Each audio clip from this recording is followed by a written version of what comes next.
काय मराठा हा मोठ्या भावाच्या भूमिकेत आहे. मराठ्यांना न्याय घेताना मराठ्यांनी कधीच कोणावरती अन्याय केलेला नाही आहे. त्यामुळे आपण त्यांनाही शब्द दिलेला आहे की तुम्हालाही अडचण येणार नाही.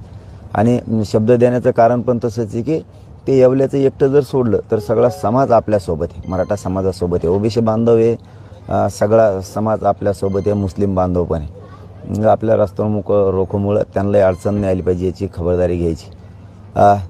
नसता मला एक असं वाटतं की आपण थोडासा जर याच्यात बदल केला तर चांगलं राहील.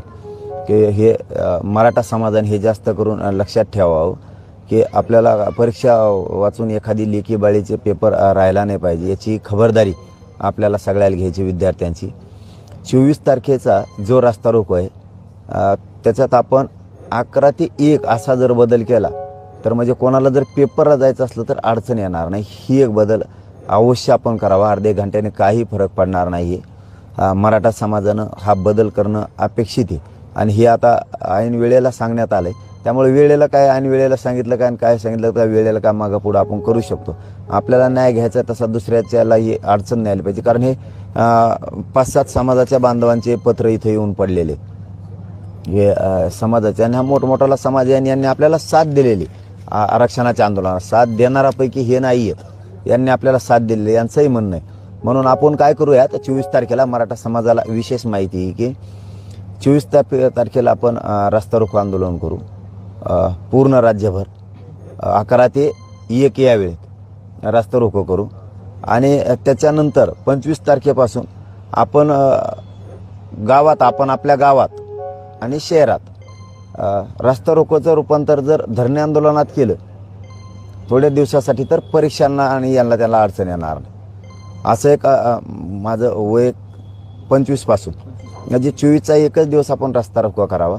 आपण जे सलग रस्ता रोको ठरवला होता 24 ते कायमस्वरूपी, तर त्याच्यात एक समाजाच्या दृष्टिकोनातून पोरांच्या परीक्षेला अडचण येऊ नये म्हणून आणि खूप बांधवांनी आपल्याला साथ दिलेली यांनाही काही अडचण येऊ नयेत म्हणून आपण 24 तारखेला रस्ता रोको घ्यावा ठरल्याप्रमाणे. आता पण 24च्या नंतरचे जे रस्ता रोको आहेत ते आपण परीक्षा विद्यार्थी त्या लेखेवाळींना खूप म्हणजे ही झालं आहे. मग ते कोणत्या समाजाचे असतील, आपल्या समाजाची असली तरी आपण तसंच वागू शकतो, लोकांची असली इतरांची तरी तसंच वागू शकतो. त्यांना थोडंसं रस्ता रोकोमुळे भीतीचं वातावरण. तर आपण 24ला रस्ता रोको करावा मराठा समाजानं, कारण हे विशेष आहे. म्हणून या प्रेसचं मराठा समाजानं संपूर्ण व्यवस्थित ऐकावं की याच्यात लेखीबाळींना खूप भीतीचं वातावरण आहे. कारण आपल्याकडून नाही कोणी दुसरं करेल याची, कारण दुसरे करते ना. आपली जबाबदारी कोणती रस्ता रोको आहे तेवढ्याच पुरती. त्याच्यापासून 50 मीटरवर बी काय झालं तरी मराठीची जबाबदारी नाही, ती सरकारची आणि त्या करणाऱ्याची जबाबदारी राहणार आहे. म्हणून आपण एक थोडासा बदल करूयात की 24 तारखेचा रस्ता रोको 11 ते 1 या वेळेत घ्यावा आणि 24 तारखेचा त्यानंतर 25 तारखेपासून म्हणजे 24ला संध्याकाळीच लगेच केलं तरी चालतंय. संध्याकाळी धरणे आंदोलनात रूपांतर करूयात. ग्रामपंचायत समोर किंवा आपल्या गावात मंदिरात असेल तिथं महाराष्ट्रातल्या प्रत्येक गावात आपण धरणे आंदोलनं सुरू करूयात. त्याच्या रस्ता रोकोचं रूपांतर धरणे आंदोलनात करू आपण सगळेजण मिळून आणि हे लगातार धरणे आंदोलनं सुरू ठेवू. कारण थोडेशा पेपर आहेत, परीक्षा येतात, त्याची अडचण पण लेकराला येऊ नये. आणि काही जणांचे खूप मोठाले कार्यक्रम आहे सामाजिक, राजकीय नाही. राजकीय आहे ते ठरलेलं 24 पासून ते कायमस्वरूपी आपल्या दारात एकाही राजकीय पक्षाने यायचं नाही, हे कायमस्वरूपी ठरलेलं, त्यात काय बदल नाही.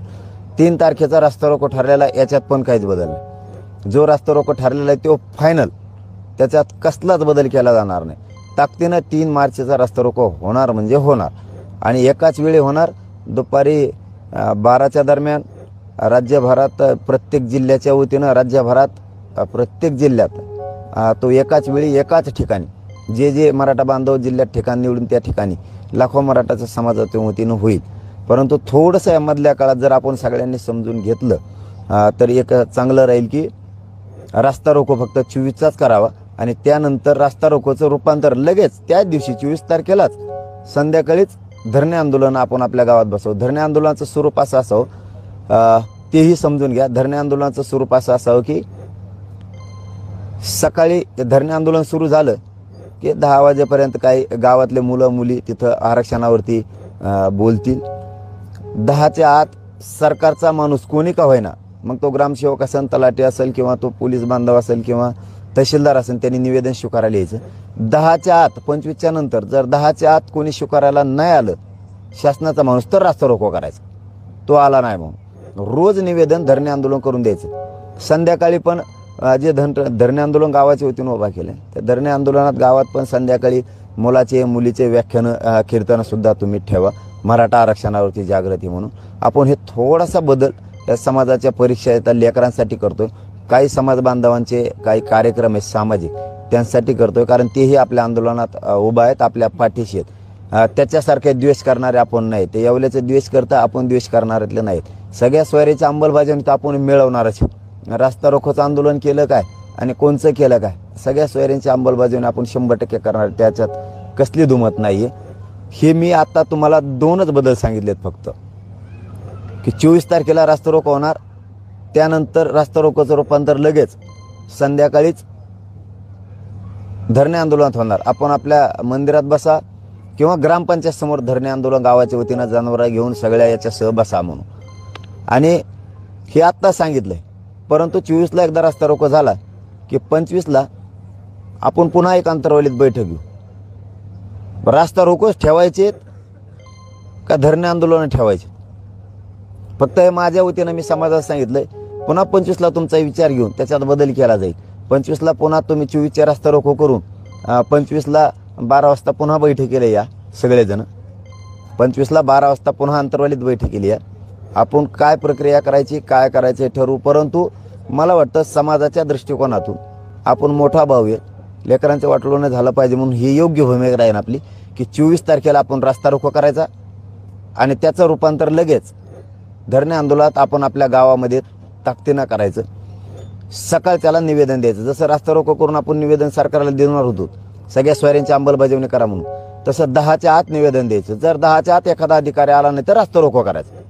ती जबाबदारी त्या अधिकाऱ्याची. मग कारण रास्ता रोको जबाबदार आपण नाही तर तो अधिकारी असणार आहे. मग त्यामुळे आपण थोडासा हा बदल करतोय.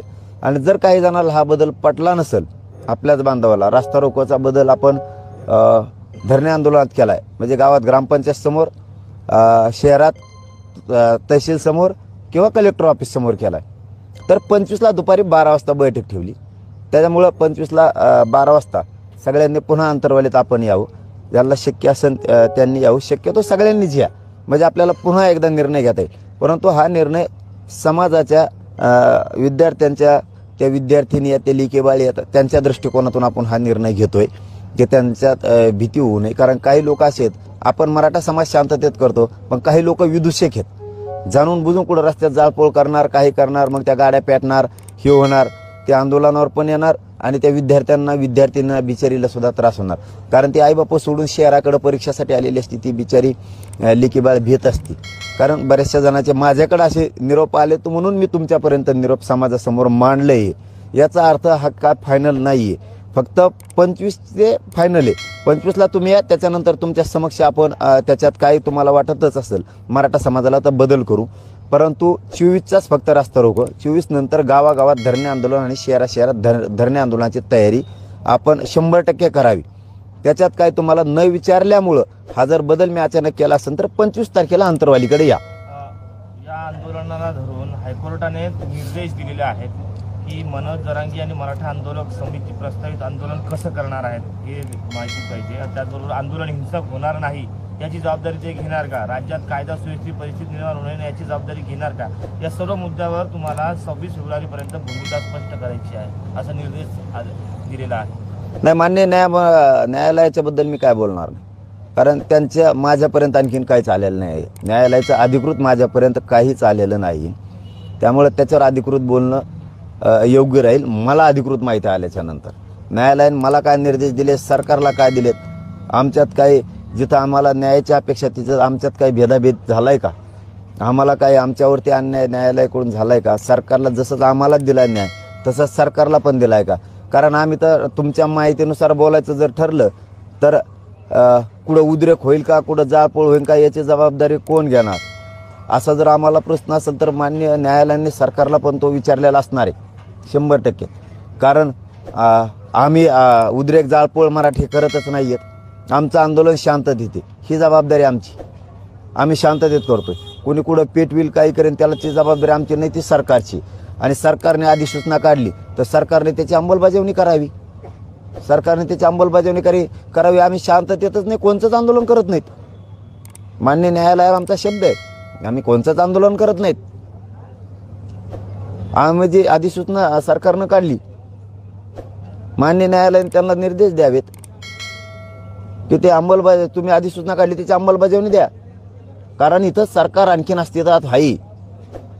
या राज्यात विधानसभा अस्तित्वात आहे, विधान परिषद अस्तित्वात आहे, राज्यपालांचं राज्यपाल पद अस्तित्वात आहे. इथं विधानसभेच्या पटलावरती विधानसभेच्या अध्यक्षांचं पदही अस्तित्वात आहे. इथं जिल्ह्यातल्या पालकमंत्र्यांचं पदही अस्तित्वात आहे. आणि इथं सरकारसुद्धा अस्तित्वात आहे. त्यामुळे राज्यात ज्यावेळेस जनता एखाद्या सामाजिक प्रश्नासाठी ज्वलंत आंदोलन उचलते, उठाव होतो, त्यावेळेस ती प्रश्न सोडवण्याची जबाबदारी सरकारची असते. मान्य न्यायालयांच्या अंगावरती ढकलून देण्याची सरकारची काहीच गरज नाही. ही जबाबदारी सरकारनं घ्यायला पाहिजे. मान्य न्यायालयांच्या अंगावरती सरकार ढकलतंय की काय जबाबदारी, अशी यातून शंका येते. मग जनतेला न्याय कोण देणार? जनतेला न्याय कोण देणार? ही जबाबदारी सरकारनं घेतली पाहिजे.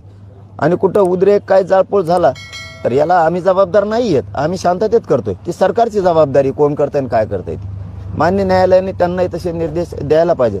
आम्ही तर न्यायालयाच्या शब्दाच्या पुढं कधी जात नाहीत आणि जाणार सुद्धा नाही. परंतु याचा अर्थ असा नाही आहे की न्यायालयाने आम्हालाच अटी शर्ती घालावे. सरकारला सुद्धा त्यांनी सुनावलं पाहिजे की तुम्ही अधिसूचना काढली, तुम्ही जनता विठीस धरायला लागले, गोरगरीब जनता, तुम्ही त्यांच्या अधिसूचनेची अंमलबजावणी करा. आमचा न्यायालयाला शब्द आहे, आम्ही सगळं राज्यातलं आंदोलनच बंद करून टाकतो. आमच्या सगळ्या स्वाऱ्यांची अधिसूचनेची अंमलबजावणी करा. हैदराबादचं गॅजेट घ्या, त्यांनी दिलेला शब्द आहे आंतरवाली महाराष्ट्रातले गुन्हे मागे घेऊ, ते घ्या. आम्ही 1 घंट्याच्या आत आंदोलन आमचं मागं घेतो. आम्ही न्यायालयाचा निर्देशाचा सगळा सन्मान करतो, आदेशाचा. परंतु इथं राज्य अस्तित्वात आहे, राज्य सरकारची जबाबदारी असणार आहे. या राज्यात जर काय घडलं तर जनतेची नसणार आहे. आणि आमच्याकडून शांततेत आंदोलन. आणि तुम्ही प्रश्न विचारायच्या अगोदर तर मी बदल केलाय बी. न्यायालयाचं तर आमच्यापर्यंत काही आलं पण नाही, आणखीन अधिकृत बी नाही, काहीच नाही. तरीही आम्ही माणुसकीचे नातं मराठ्यांना माहिती आहे. मराठी सामाजिक तेढ कधी निर्माण होऊ देत नाही, पण त्याच्या हक्कापासून कधी हटत नाही. सगळ्या स्वाऱ्यांच्या अंमलबजावणीपासून 1 इंच सुद्धा आम्ही हटणार नाही. मग काय जे व्हायचं असेल ते होईल शांततेत. आता आम्ही रास्ता रोको ठेवले होते 24 ते लगातार कायमस्वरूपी अंमलबजावणी होईपर्यंत. आम्हाला समाजाचं थोडी काहीतरी अस्मिता वाटली. हे 10-15 लेटर येऊन पडले तिथं समाजाचे की आम्ही तुमच्या सोबत येत, हमेशाच आमचे थोडेसे अडीअडचणी, त्याच्यात मोठा भाऊ म्हणून समाजाने आम्हाला साथ द्यावी. समाजाने ठरवलं, समाज अडवणारच नाही आहे. चर्मकार बांधवाचा असो, बंजारा बांधवांचा असो, विद्यार्थ्यांच्या परीक्षेचा असो, विद्यार्थिनींना काही मराठ्यांच्या आंदोलनाची भीती नाही आहे. त्यांनी बोलून दाखवलं आहे आम्हाला. मराठ्यांच्या आंदोलनाची भीती नाही आहे. इतर समाजाच्याही मुली आल्या होत्या, मराठ्यांच्या पण आल्या होत्या. त्यांनी सांगितलं ती भीती नाही, पण काही लोक त्याच्या रास्ता रोको चाडून जाळपोळ करतील, मग आम्हाला जायला उशीर होईल का, असं होईल का.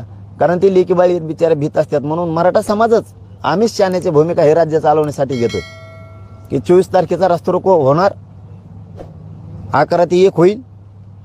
1च्या नंतर त्याचं रूपांतर धरणे आंदोलनात होईल. गावागावात आणि शहरात धरणे आंदोलन सुरू होतील.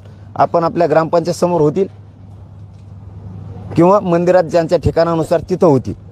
रोज सकाळी जसं रास्ता रोको करून आपण सरकारला सगळ्या स्वारींची अंमलबजावणी करा म्हणून निवेदन देणार होतो, तसं रोज सकाळी आपण 9 ते 10च्या दरम्यान सगळ्या स्वाऱ्यांची आपल्या ग्रामपंचायत समोरून म्हणजे धरणे आंदोलनाच्या ठिकाणाहून देऊयात. तिथं स्वीकारायला, निवेदन स्वीकारायला शासनाचा माणूस येईल, कोणी काय ना त्याच्याजवळ निवेदन नाही आला तर रास्ता रोको, तिथून 10च्या नंतर पुन्हा रास्ता रोको होणार. मग त्याला जबाबदार सरकार आणि सरकारचे ते अधिकारी नाही आले म्हणून राहणार. रास्ता रोको मग त्यांच्या चुकीमुळे होणार. आणि 25ला दुपारी पुन्हा बैठक लावली. दादा, तुमचे सहकारी आहेत बाबूराव वाडेकर यांनी राजेश टोपे आणि जरांगे पाटलांनी आंतरवालीच्या आंदोलनामध्ये दगडफेक करायला लावली, असा एक व्हिडिओ व्हायरल झालाय सध्याला. ते मागचाच विषय संपला. तो तुम्ही तर कवाचा आणता भाऊ 4-5 महिन्याचं. सोशल मीडियावर आहे ते होणारच. ट्रॅफिक ना ते होणारच. ते देईन ना उत्तर त्याचं.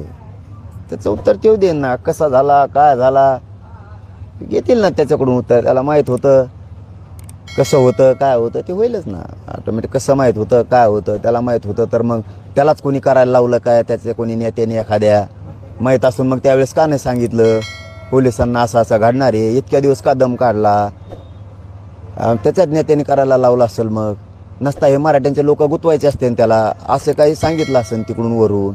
काही असू शकतं, हे ट्रॅप आहे, काही असू शकतं याच्यात काय. जेव्हा माहिती आहे त्याच वेळेस माहीत होतं म्हणल्यावर त्याच वेळेस पोलिसाला सांगितलं असतं ना. हां माहीत होतं म्हणल्यावर तिकडूनच हाणायचे सांगितले असते, तू दंगलकरमध्ये जाऊन टाकूतून सगळे. काही असू शकतं, मला काय माहीत नाही त्यात. ज्याने व्हिडिओ टाकला आहे ज्याने व्हायरल केला आहे त्याला विचारा, तो त्याचं स्पष्टीकरण देईल, काय करायचं ते पोलिस बघतील. मला काय त्याची देणं घेणं नाही. मला एवढंच माहिती आहे माझ्या मराठ्यांचे डोके टकुरे जाणून बुजून फोड. चिंधाड्या माझ्या आई बहिणीच्या केल्या, त्या मराठ्यांच्या आई बहिणी होत्या. आणि त्या मराठ्यांच्या आई बहिणींनी दंगल केली असं म्हणणारा या राज्यात मराठ्याचा असू शकतो, ही पहिली घटना आहे. मराठ्यांच्या आई बहिणीचे डोके फोडून त्यांनीच फोडली की काय आणि करायला लावलं की काय, आणि हे डोके फुटलेले माता मावल्या गुतून टाकायच्या. हे मराठ्याच्याच घरातून षडयंत्र घडतंय म्हणल्यावर मला आता त्यातलं डिटेल माहीत नाही. डिटेल आल्यावर मग सांगेल मी. आई बहिणीविषयी काय मराठ्यांच्या भावना पोरांची असू शकते मग एखाद्याच्या नेत्याचं स्वप्न साकार करायसाठी. त्याच्या कोण नेता असेल त्याचं का त्यानेच दंगल करायला लावली त्याच्या माध्यमातून, खूप शंका आहेत मग त्याच्यात. आता त्यातलं मला काय माहीत नाही, त्याच्यामुळं मी ही शक्यता वर्तवली. हे खरंही असू शकतं खोटंही असू शकतं. मी म्हणलेलो ज्याने टाकलाय त्याला विचारतील. हे ट्रॅप आहेत सरकारचे, पण मी 10% आरक्षण स्वीकारत नाही. किती ट्रॅप रचले भाजपाच्या नेत्यानं, केंद्रीय नेत्यांनी,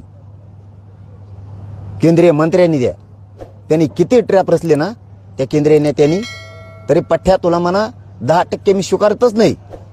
हो सगळ्या सोयऱ्यांची ओबीसीतून आरक्षण घेणार, तू छाताडावर बसून घेणार. हो तू किती तू हे कार्यकर्ते पेरव, तू केंद्रीय मंत्री जरी असला ना, तू किती तू हे कार्यकर्ते पेरव, 10% मी स्वीकारितच नाही. कारण ही सुई तू ह्यापर्यंतच येणार आहे, ध्यानात राहू दे तू. आणखीन तरी मराठी अंगावर घेऊ नको. तू थोड्या दिवसासाठी केंद्राचा मंत्री आहेस, त्याचा वाईट उपयोग करू नको मराठ्या जातीसाठी. मराठा म्हणून स्वतःला म्हणून घेतो आणि एक एक कार्यकर्ता मराठ्यांच्याच विरोधात पेरतो. जरा थांब, मराठे घुसले तर बेजारी होईल, थांब जरा. एवढी मंत्रिपदाचं केंद्राचं एकदा दिलंय म्हणून एवढी गरमी नका येऊ देऊ. मराठ्यांचेच लोक गुतवायचे षडयंत्र कार्यकर्त्याच्या हाताने बंद कर. नेमकं कोण आहे हे केंद्रीय मंत्री? ते जर नाही थांबले त्याचं ट्रॅप, तर ते कोण आहे केंद्रीय मंत्री त्याचं नाव असंच सांगत. त्याने कुठं पेरलंय काय पेरलंय, कोणाला काय व्हिडिओ टाकायला काय करायला लावले. हां त्याला जर माझा रोग कळत असला तर तो थांबल. हां किंवा त्याच्या कार्यकर्त्याला बी थांबवेल. मग रोग जर त्याला कळत नसेल तर मराठी पटांगणाला घेणार त्या केंद्रीय मंत्र्याला बी आणि त्या सगळ्या परिवाराला सुद्धा. कारण मराठ्यांचं वाटोळं करायला निघालात काय तुम्ही कार्यकर्त्याच्या हातानं. मराठ्यांना पटांगणाला घेणार म्हणजे घेणार, 100% घेणार. आता हां त्याने जर त्याचे कार्यकर्ते थांबविले नाही ना, ट्रॅप जाळ रचायला लागला ना, मी 10% स्वीकारावं म्हणून कार्यकर्त्या हाताने, तर त्याला रिंगणात घेणार मराठी. एकदा मी संधी देत असतो नाव न घेऊन. त्याने त्याचे कार्यकर्ते थांबवावेत. त्याला कळालंय मी कोण म्हणतोय ते. त्याला माहिती आहे त्याने कोणता कार्यकर्ता पुढे घालून व्हिडिओ टाकायला लावलाय. मराठ्याच्या रिंगणात येणं एवढं सोपं नाही. येऊ नको म्हणा, तो आदर आहे मराठा समाजात. आणखीन बी रिंगणात येऊ नको. लोक मुलाहिजा करणार नाहीत, केंद्रीय मंत्री असू नाही तर कोणी असो. मराठ्यांच्याच बाया माणसाचे मुंडके कापायला जर तुम्ही निघालात गुतवायला आणि माझ्यावर बळच तुम्ही 10% आरक्षण जर थोपवणार असलात तर तुमचं हे स्वप्न 10 पिढ्या बी मी यशस्वी नाही होणार. 10 पिढ्या बी. हा मग केंद्रीय मंत्री होणार राष्ट्रपती होय नाही होऊ देणार. ओबीसीतूनच आणि सगळ्या स्वारीचीच अंमलबजावणी घेऊन दाखवी. किती पेरेव कार्यकर्ते तू. आणि लय आतलं बोलायला लावू नको मग मला, हे बी सांगतो.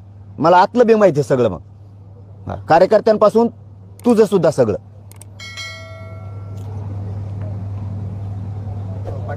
रास्ता रोको आहे त्या माध्यमातून तुम्ही सरकारवर दबाव निर्माण करण्याचा प्रयत्न करताय.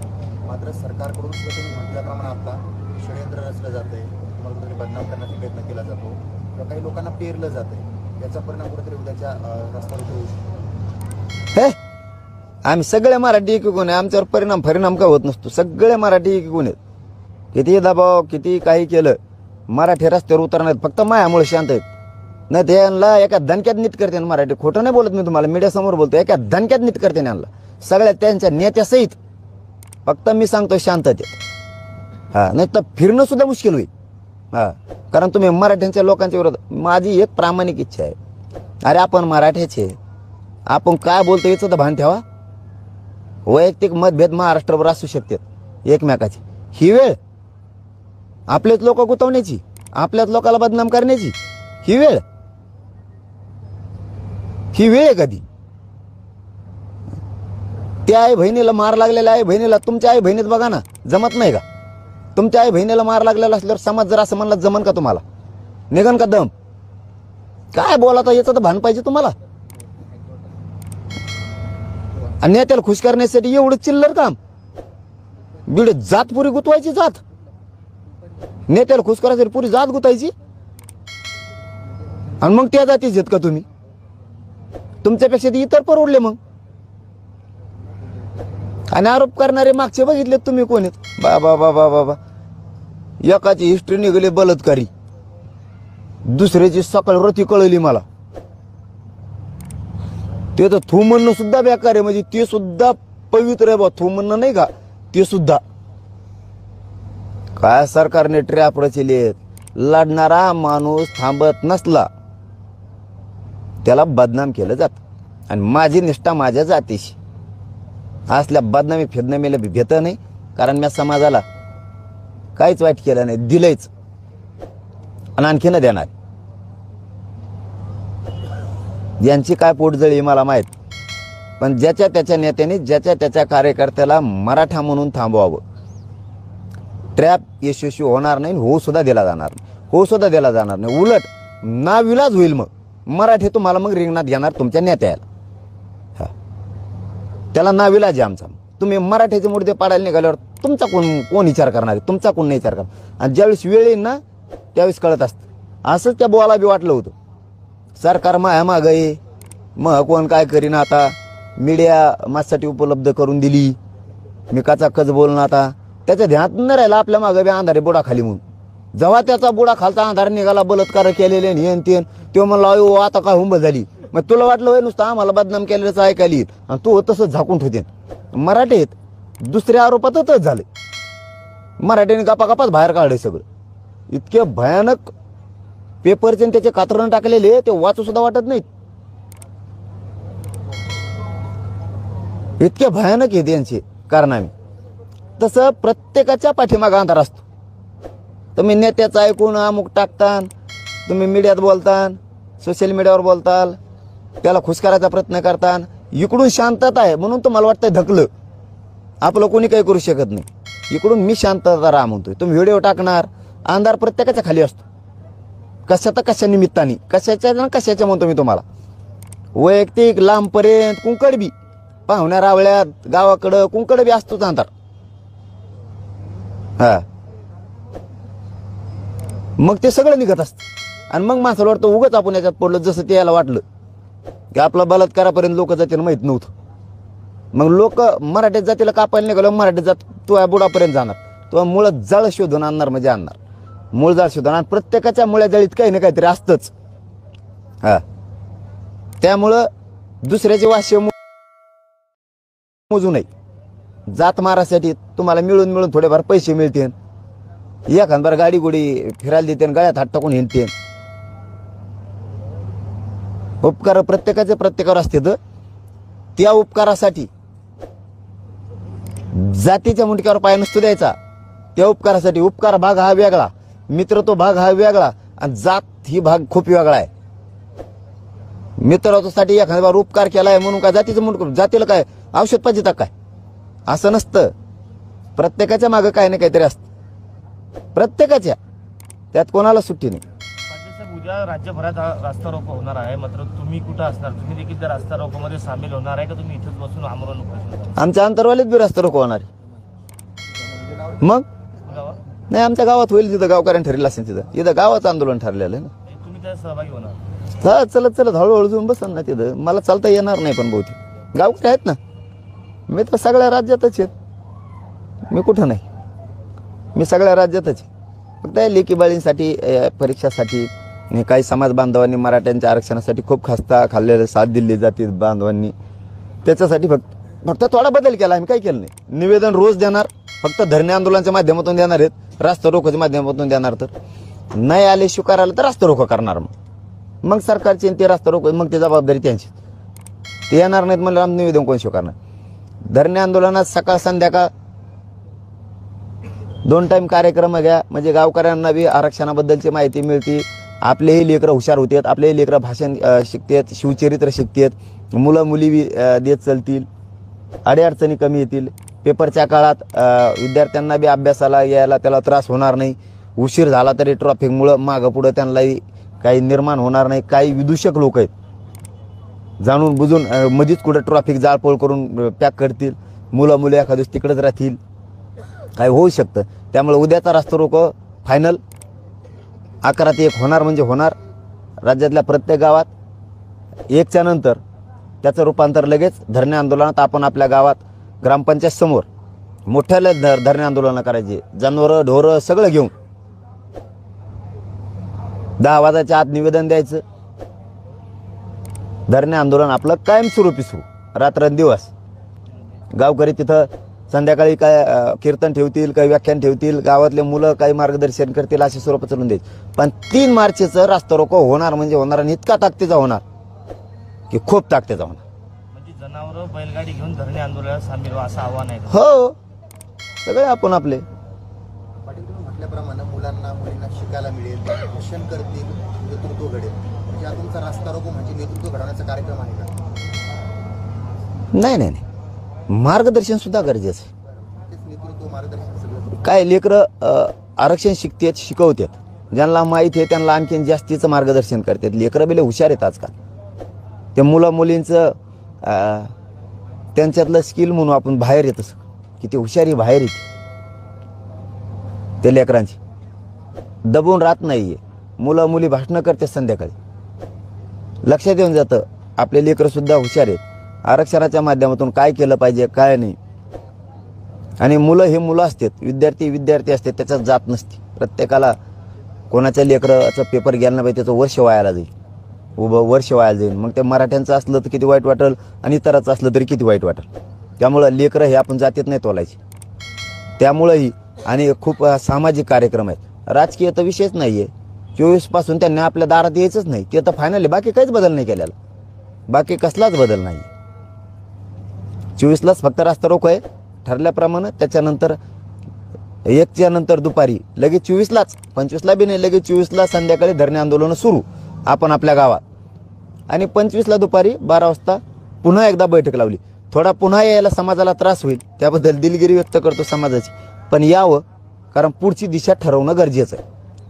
म्हणून ज्यांना शक्य असेल त्यांनी यावं. शक्यतो सगळेच या एकदा. मग आपण आपल्या गावातच राहायचं निवडणुकीसारखं. लोक नाही म्हणत का गाव सोडायचं नाही आता, तसं मग आपण आपलं गाव सोडायचंच नाही. बरोबर यांना जेरी सांगतो मी, थोडं मय बी काही आडे समजून मराठा समाजाने घ्या. मी बरोबर ठेप्याला आणतो यांना. मागं फिगं सरकत नाही, गैरअर्थ कोणी काढायचा नाही, गैरसमजसुद्धा. मागं फिगं नाही, थोडंसं एक पाऊल मागं पुढं सरकावं लागत असतं, हे करावं लागत असतं. थोडेसे डाव लक्षात घ्यावं लागते. मराठा समाजाने समजून घेऊन हुशारीने राहायचं आहे. आरक्षण अंमलबजावणीची मिळवायची, फक्त हुशारीने पावलं उचलायचे. 1 दिवस रास्ता रोको 24ला करा, आणि त्याचं रूपांतर लगेच धरणे आंदोलनात आपल्या ग्रामपंचायत समोर किंवा मंदिरात सुरू करा. दादा, देवेंद्र फडणवीस असं म्हणाले की आरक्षण सरकारनं दिलेलं आहे, की जनतेला त्रास होईल असं आंदोलन करू नये. जनतेला त्रास होणारच नाही, तुम्हाला होणार आहे. जनतेला होणारच नाही. जनतेच्या अंगावर घालूच नका, कोलू नका उगच. आणि देवेंद्र फडणवीस साहेबाला विनंती आहे, सगळ्या स्वारीची अंमलबजावणी लवकर करा. आणखीन त्रास झालेला नाही. जनतेवर कोलू नका. तुमची जबाबदारी आहे. न्यायालयावर सुद्धा ढकलून देऊ नका. सरकार म्हणून तुमच्यावर जबाबदारी घ्या. न्यायालयावर नका ढकलू. माननीय न्यायालय हे सर्वांसाठी आहे, तुमच्यासाठी तसं आमच्यासाठी पण आहे. त्यांच्यावर ढकलू नका. याचिका करता पुढं करून, तुम्ही याचिका करता, तुम्ही पुढं केलेला आहे. हो, तुम्ही पुढं केलेलं याचिका करता, आणि तुम्ही न्यायालयावर ढकलून द्यायला लागलात. मान्य न्यायालयावर ढकलू नका. जबाबदारी तुमची आहे.